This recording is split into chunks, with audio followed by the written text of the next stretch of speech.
At this stage in your training, there are a few good things to bring up.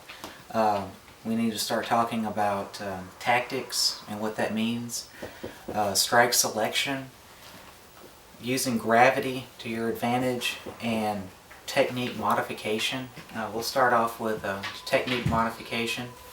As you learned in the first level, your standard mount is whenever your hips are forward, further up towards the head than your opponent's hips. And generally you sit sides or saddle like this, like you're on a horse. But if you wanted to modify this, there's no reason why you can't. Right now, this is to start with, a very uncomfortable position for me. And I don't necessarily think that it's the best way to sit in a mount, because I'm not entirely stable if my opponent started bucking me.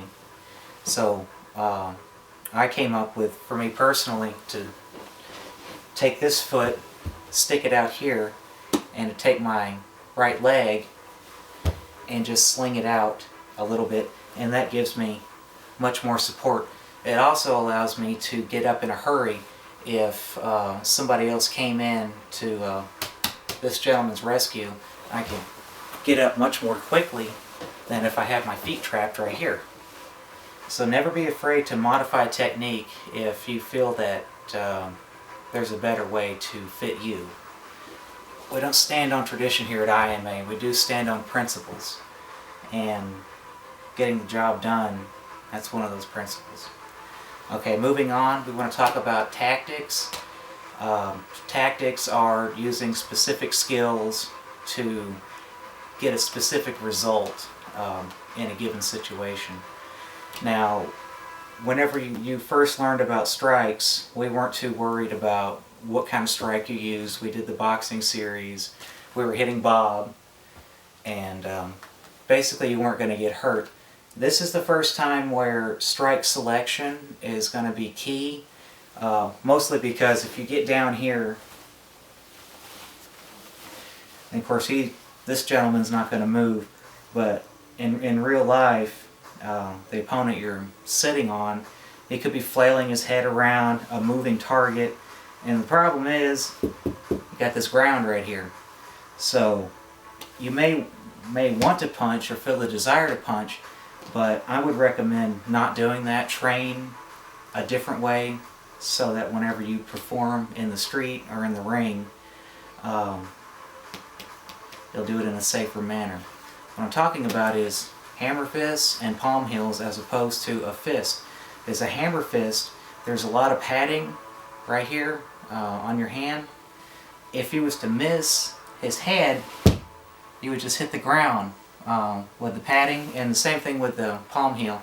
If you miss the head, you would just hit the ground and the energy will travel up through the sturdy bones of your arm, as opposed to potentially breaking one of your fingers.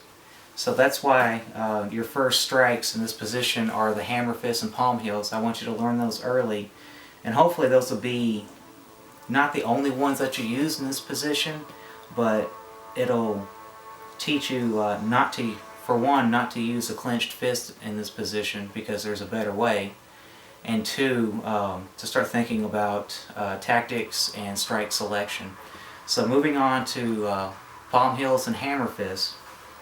Now the palm heel is going to strike right here, and if you want to think about where you want to make contact, if you was to take your arm, bend it up like this, you always want the least amount of connections possible when you make a strike. The fewer links in the chain, the better for energy flow. So if you just look at your arm, go straight up, and see what part of your palm is lined up with your arm, and that's what you want to strike with.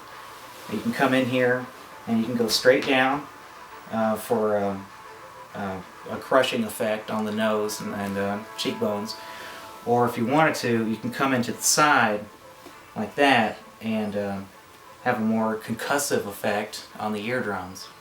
You can come in double, or you can come in single like that. Now for the hammer fist, we're going to make the clench fist, but we're not going to attack with the fingers, we're going to attack with the the padding right here. And so from here, just come down. It's barbaric, it's effective, it's sloppy, but so's a fight. You just come in and you can hammer down single, double, from the top down. You can come in from the side right here. This dummy's great because it has the arms in the way, so it kind of teaches you to try to get past this guard that they may be putting up.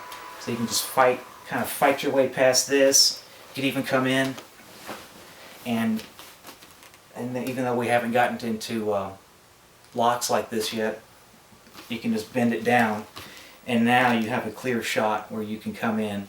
Targets that are really good at this point, as always, the nose, and not so much the chin, because you can't get under very well to hit the chin.